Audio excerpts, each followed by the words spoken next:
Before we begin, keep your lights low, and if you enjoy stories of dread and shadows, subscribe now. What follows is not merely a tale, it is a warning carved into stone. The hills of West Virginia fold like the ribs of something sleeping, and in the troughs between them, fog lingers long after sunrise. On the old Holloway farm, shutters click shut before dusk, and dogs learn not to bark toward the back pasture. Outsiders who ask directions are told the same thing. Don't wander near the blackberry fence. Don't tug at the wire that binds the rotten boards. Don't listen when the wind says your name. The land belonged to Margaret Holloway, 58, widowed, stubborn in the way that only people who have lost too much can be. She came by the farm through her uncle's will. A blessing on paper, a curse in practice. The drought bit through the soil like teeth. The well beside the cabin sank to a gray puddle. The hens clucked over empty nests. Debt hung to her like a second skin. Still, she worked, because work is what grief does when it cannot sleep. Neighbors warned her about the far corner where the yard turns wild. An old well lies there, they said, lid strapped with rust-bitten wire. Children claim that the planks are carved with symbols, letters hacked into wood, as if words could hold something down. Hunters whisper that on moonless nights, the ground exhaled and the air smelled like iron. Old men at the feed store talk about disappearances that nobody called crimes because nobodies were found, and because the mountain keeps its own counsel. Margaret heard every warning and filed them with the rest of life's noise. But thirst has a way of sharpening courage. On an August evening, red as a fresh bruise, she carried a crowbar to the fence that sagged like a tired spine. Her dog, Rex, padded after her until the air changed, cooler, stiller, then tucked his tail and vanished beneath the porch, whimpering at the boards. The crickets dulled as if a hand pressed over their small mouths. She reached the well. The lid was a crisscross of warped planks, edges chewed by seasons, and nails bent like fishhooks. A strand of wire bit into the wood. She slid the crowbar in and leaned. The first board came up with a brittle crack and a cough of air sweet and foul, like fruit left in a cellar with a bucket of nails. She gagged, eyes watering, but she kept going, one plank, then another, until the mouth of the well yawned open and the smell of damp stone climbed her throat. Her flashlight found no glitter of water. Instead, the beam poured down a spiral of stone steps cut into the shaft, so precise they seemed to belong to a staircase in a house that had been lowered into the earth. The walls were dressed stone, not dry stacked. Someone had built this for more than buckets. The rope she tied to the fence post burned her palms as she tested it twice. Then she swung her legs over the lip and felt for the first step.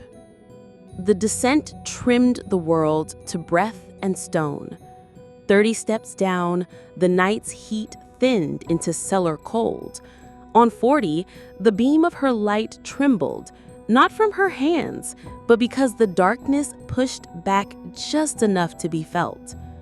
On 50, sound changed. The echo of her boots didn't return to her. It slid sideways, as if the shaft bent away into hollows unseen. She paused and listened. That was when she heard the whispers. They did not begin as words. They began as a rule of air, the way a reed shivers, the way a bottle sings at the lip. Then they braided many threads into one, syllables stretched wrong, as if language had been taught to stone, and the stone was trying to oblige. She told herself it was wind. She told herself many things. She descended anyway. The floor arrived with no ceremony, just the rude fact of soil beneath her boots and a drift of old leaves that had fallen from a world she could no longer see. She swept the light, and the beam struck bone, a femur, pale as a candle.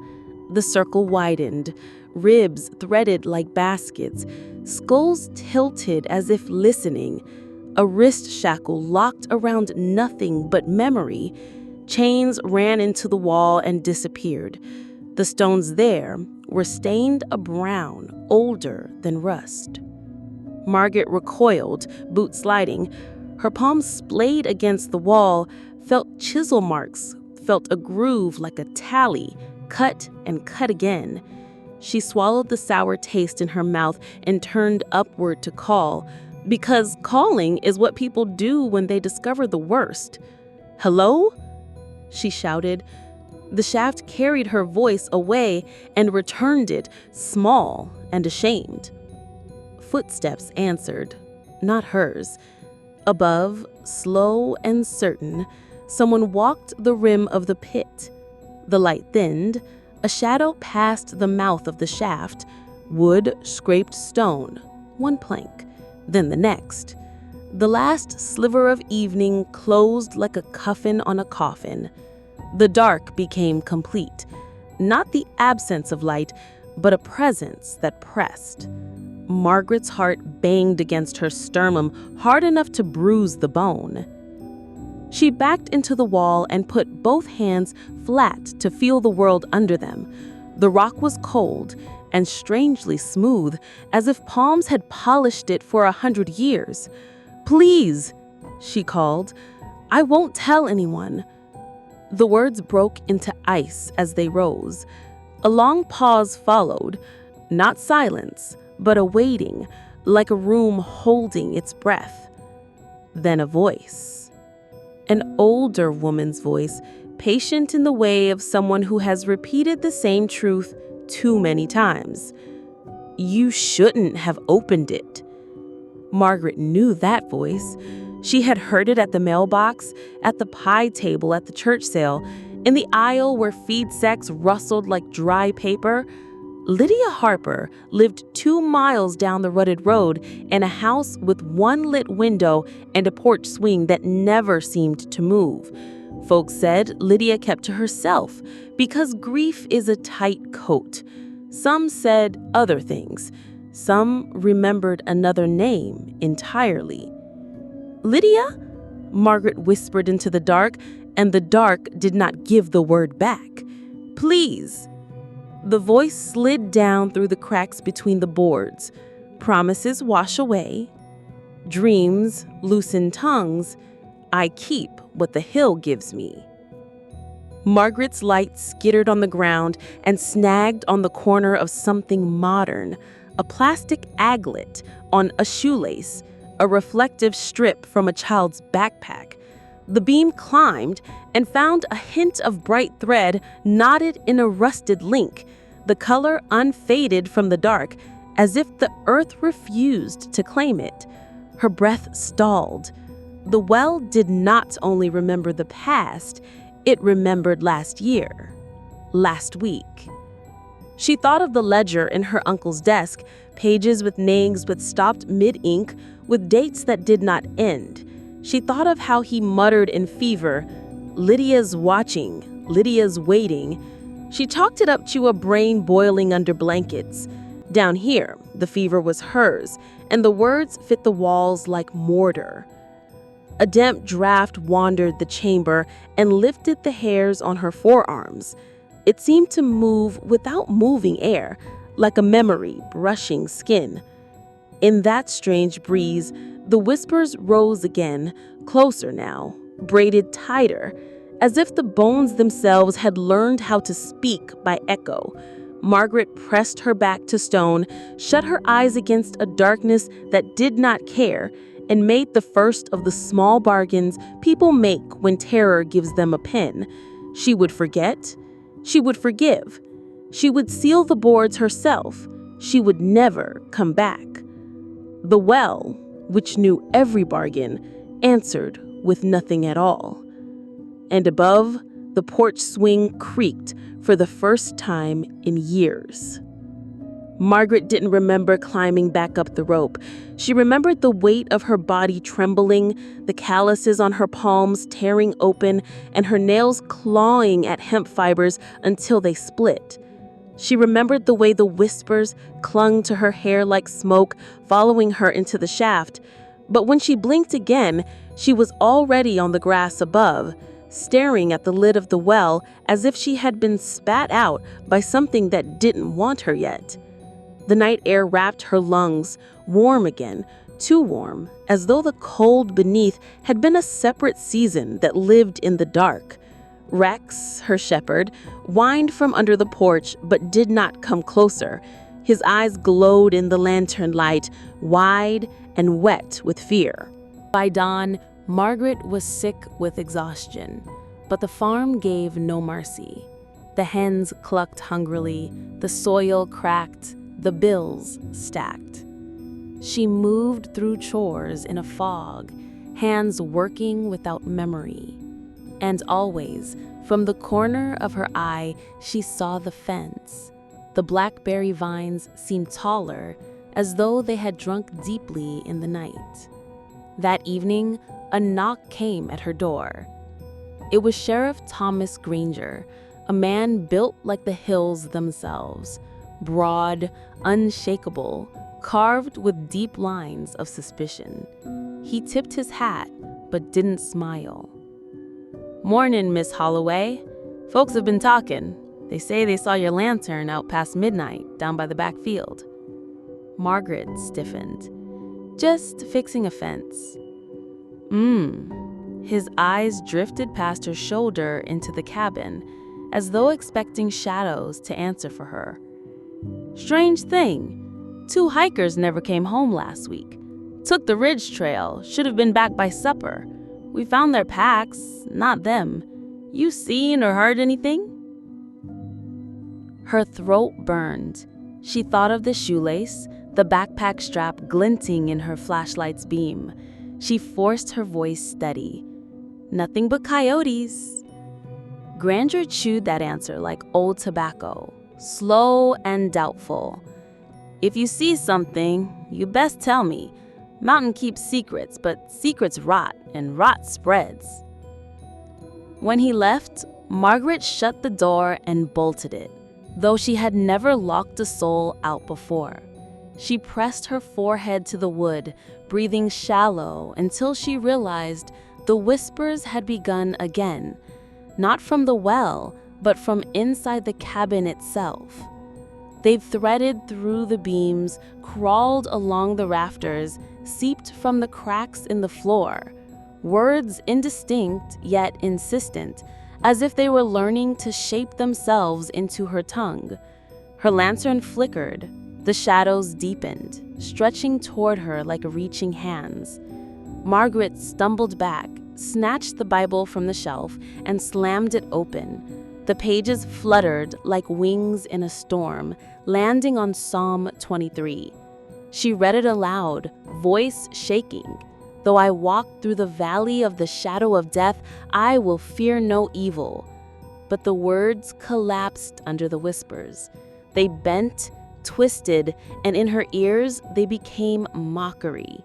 Fear, fear, fear. The shadows thickened. She smelled earth, damp, suffocating, and beneath it, another scent. Iron, salt, copper, blood. She screamed, slammed the Bible shut, and the lantern burst back into steady flame. The whispers recoiled, folding into the corners of the house, but they never left. They never left. That night, Margaret dreamed of the well. She stood at its mouth, looking down into the spiral. This time, she wasn't alone. Faces stared up from the darkness. Familiar faces. Her husband, pale and grinning. Her son, uniform torn and eyes hollow. Neighbors, men she'd bought corn from, women who had sung beside her in the church pew. Their mouths opened together, chanting her name in a rhythm older than language. She woke drenched in sweat, fingernails bloody where they had dug into her palms. And outside, just before dawn, the sound of the porch swing creaked, though no wind moved. The following day, Margaret made a decision. She would cover the well, seal it again, pretend it had never been opened. She gathered nails, new boards, and Rex followed her reluctantly. But when she returned to the fence, she found the mouth of the pit already covered. The planks were whole again. The wire was wound tight.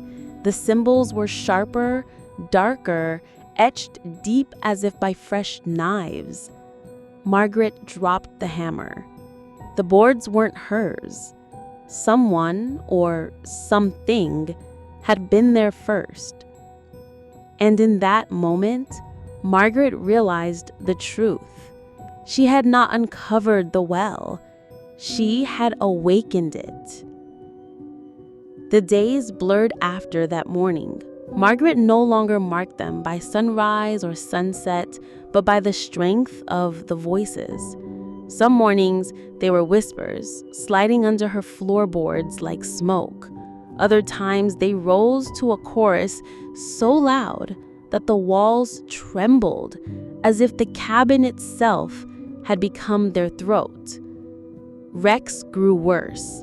He refused food, pacing in circles, barking at corners of empty rooms until his voice cracked. His eyes had turned glassy, reflecting more white than brown. He avoided Margaret, tail tucked, yet sometimes she caught him growling at her shadow, lips pulled back, as though he no longer recognized her. Margaret herself was unraveling.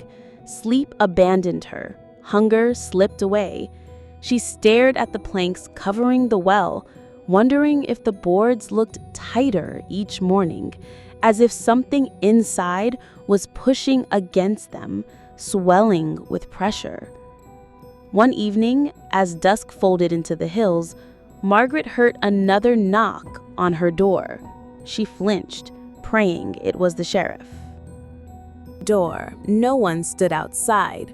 Only the smell, wet earth, copper, and the faint sweetness of the tea. She nearly slammed it shut when she saw on the porch step a bundle wrapped in cloth. Her hands trembled as she unwrapped it. Inside lay a child's shoe, muddy, the laces frayed. She staggered back, bile rising in her throat. She knew that shoe. It belonged to the daughter of her neighbor, the miller's youngest, who had vanished a week ago.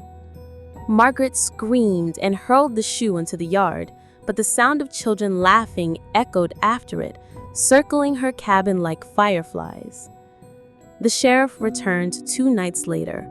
Suspicion sharpened into anger. "We found bones downriver," he said, slamming a muddy sack onto her porch table. "Not animal. Human. You best tell me what you've been doing on that land, Holloway." Margaret shook her head wildly. "It isn't me. It's a well." The sheriff's face hardened. "The well's been sealed for generations. You expect me to believe it just opened on its own?" Before Margaret could answer, the sack on the table twitched. Both of them froze. The cloth shifted as though something inside had drawn breath. Then, with a ripping sound, the sack split open, revealing a skull, its jaw still attached, the sockets wet, as though freshly taken from flesh. The sheriff cursed, stumbling back. The lanterns flared, shadows twisting tall across the cabin walls, and then the whispers came again, not faint, not distant, but clear and loud, surrounding them both. Margaret dropped to her knees, covering her ears. The sheriff drew his revolver, but the sound bent his aim. He fired into the floor, into the walls, each bullet swallowed by darkness. "Stop!" Margaret screamed, her voice breaking. What do you want from me?" And then, for the first time, the voices answered in words she understood. "More." The sheriff fled, cursing, slamming the door behind him. Margaret sat shaking on the floorboards, the skull grinning at her feet. From that night onward, the town changed. Livestock vanished. Children woke screaming with scratches across their backs. Lanterns flickered without cause, and in the distance, from the Holloway farm, people swore they saw a light rising from the ground, a sickly greenish glow that pulsed like breath. Neighbors stopped coming. The sheriff no longer returned. Margaret was alone, surrounded not by silence, but by hunger. The well wanted feeding. Her dreams rotted into visions. She saw her family again and again. Her son dragging his broken body up the spiral stairs, her husband grinning with an empty jaw. They called her name, not in love, but in demand. And always, behind them, shadows pressed closer, eyes flickering like coals in the dark. One dawn, Margaret snapped awake to the sound of nails being hammered. She staggered outside to find the boards covering the well tearing themselves apart, splinters flying as if unseen hands were working from below. The runes glowed red, veins of fire crawling through the wood. Margaret ran forward, hammer in hand, screaming at the pit. She slammed new planks across the mouth, but they cracked instantly, thrown aside as though mocking her. The earth around the well shook, grass splitting, dirt crumbling away. And then, something reached through. A hand, pale and thin as parchment, but strong as stone. Fingers clawed into the soil, dragging the rest of its body upward. Margaret screamed, striking at it with the hammer.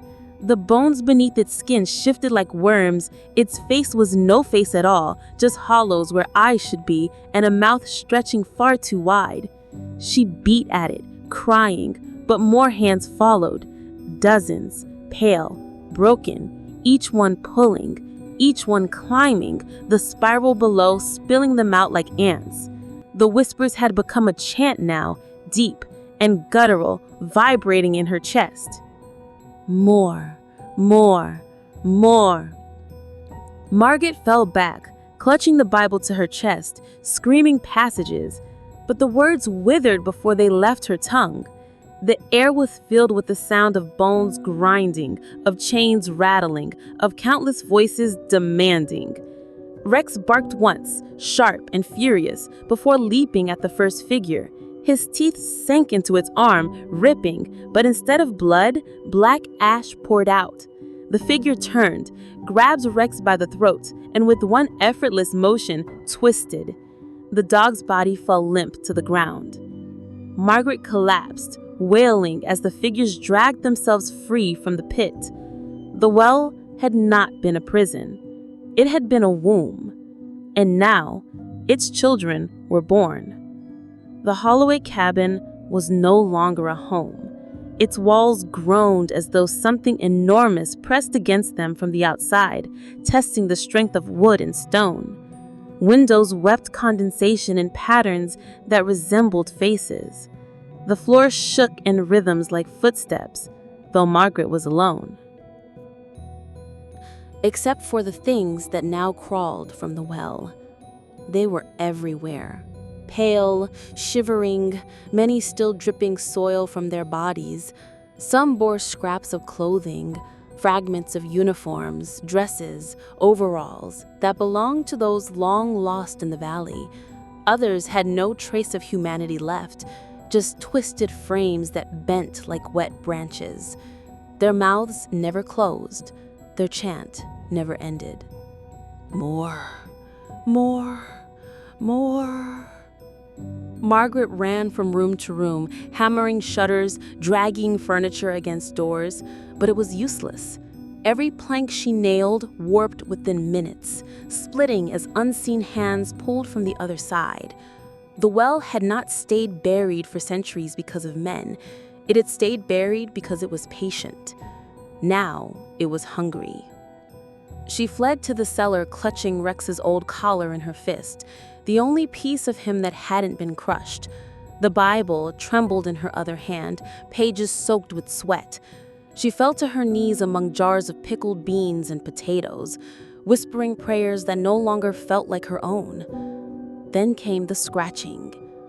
From the ceiling above, claws etched slowly across the wood, deliberate, savoring. Dust fell with each stroke. She held her breath, tears streaking down her face. A whisper leaked through the cracks, slithering into her ear, impossibly close. "Margaret, join us."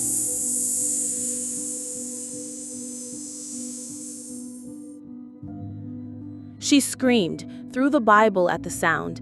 It struck the ceiling and split, pages scattering like pale birds. The whisper laughed, low and deep, like the earth itself shifting. When silence returned, Margaret realized the cellar door was open. She hadn't touched it. She rolled slowly, heart pounding, and climbed the stairs. The cabin above was gone. In its place stretched the spiral, stone walls slick and wet, torches burning with green flame, steps winding endlessly downward. And there, at the bottom, she saw the pit. Open, infinite, filled with faces that were not faces, eyes that were not eyes. They all looked up at her, mouths wide. Margaret understood. She had never left the well. She had been walking its spiral since the night she pried open the boards. Everything after had been its dream, its story, spun to keep her within reach. The faces spoke again. More. Her body moved without her will, stepping down the spiral. Each footfall echoed like thunder. She clutched Rex's collar, digging the metal tag into her palm, the only anchor to the life she had lost. Halfway down, she stopped. Her mind was splitting, half consumed by the chant, half clinging to the fragments of who she was. She remembered her son's smile, her husband's calloused hands, the way spring sunlight once touched the fields. With a cry that was both defiance and despair, she hurled herself not downward, but sideways into the wall of the spiral. Stone tore her skin, bones cracked, but she clawed at the rocks with raw hands until one shifted, dislodging with a grinding roar. The spiral shook. Dust rained from above. The chant faltered for the first time. She had broken something in the design, cracked the path that held it together. The voices shrieked, no longer rhythmic but furious, panicked. Pale hands reached for her from below, but she slammed the stone loose, toppling it into the pit. Others followed, each boulder cascading downward, collapsing the spiral step by step. The cavern howled. Shadows thrashed. Margaret was flung against the wall, ribs shattering, vision fading. She felt the ground beneath her break apart, tilting into the abyss.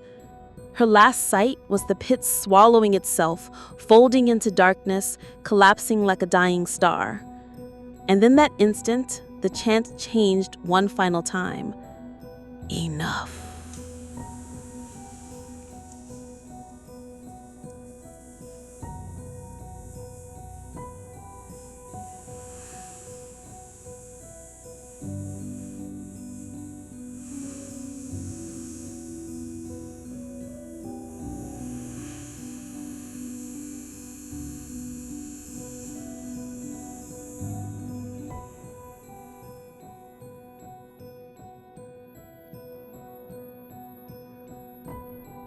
The world went silent. When the townsfolk came days later, the Holloway farm was gone. No cabin, no fence, no well. Only a crater of black earth, steaming faintly, and a single object at its center. An iron dog collar, its tag scratched with a name they did not recognize. They whispered about Margaret Holloway for generations. Some said she fled. Others said she went mad and burned her land herself. But those who walked too close to the crater swore that if you listened at night, you could still hear a voice rising from below. Not a chant, not a demand, just a whisper, faint and tired. Stay. Stories of shadows, dread, and secrets that should never be unearthed. Make sure to subscribe now and keep your lights low. What follows is not just a legend, it's a warning.